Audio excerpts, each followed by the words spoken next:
तो चलिए जानते हैं आयुर्वेद के अनुसार काल।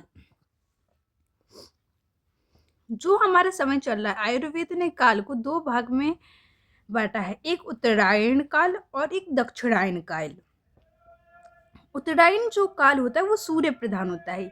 ये जो सूर्य बना है वो दिखा रहे हैं कि ये उत्तरायण काल कैसा होता है, सूर्य प्रधान होता है।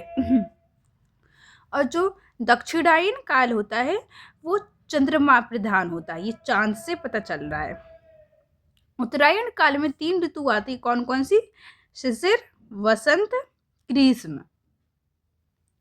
शिशिर मतलब जो ठंड की ऋतु होती है, ठीक है। फिर वसंत आती है और फिर ग्रीष्म ऋतु आती है। अब उत्तरायण काल में क्या होता है, ये 3 ऋतु आती है, ऊपर से नीचे बल कम होता है। मतलब शिशिर ऋतु में सबसे ज्यादा बल रहता है, किस चीज का बल रहता है? जठर अग्नि का। और हमारा जो बल है मनुष्य का वो शिशिर ऋतु में सबसे ज्यादा होता है, वसंत में थोड़ा कम होता है और ग्रीष्म ऋतु में सबसे कम बल होता है।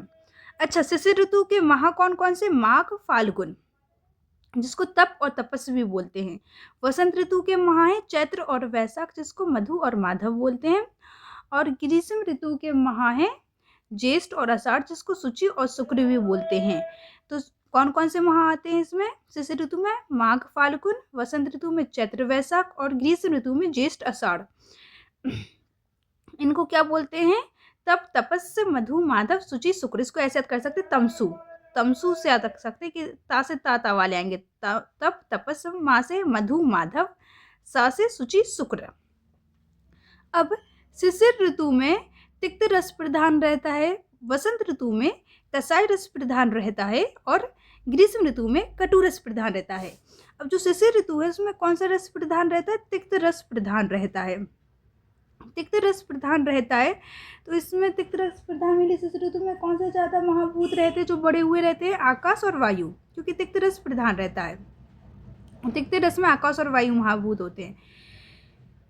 कसाई रस में पृथ्वी और वायु महाभूत होते हैं। तो वसंत ऋतु में मुख्य रूप से पृथ्वी और वायु महाभूत प्रधान रहता है। कटु रस में अग्नि और वायु होते हैं। इसको इस तरीके से रख सकते हैं, तीनों में वायु वायु है, फिर यहाँ आकाश, पृथ्वी, अग्नि। आकाश वायु, पृथ्वी वायु और अग्नि वायु। सूर्य की स्थिति, सूर्य की राशि कैसी होती है? शिशिर ऋतु में मकर और कुंभ राशि प्रधान है। वसंत ऋतु में मीन और मेष है। और देखो, माँ से मधु माधव, यहाँ पर भी माँ और यहाँ पर भी मीन और मेष है। और ग्रीष्म ऋतु में शुचि, शुक्र जो माह है उससे क्या है, कौन सी राशि? वृष और मिथुन है। ठीक है, अब आते हैं दक्षिणायन काल पे। तो दक्षिणायन काल सोम या चंद्रमा प्रधान होता है। इसमें 3 ऋतु आती हैं, वर्षा, शरद, हेमंत।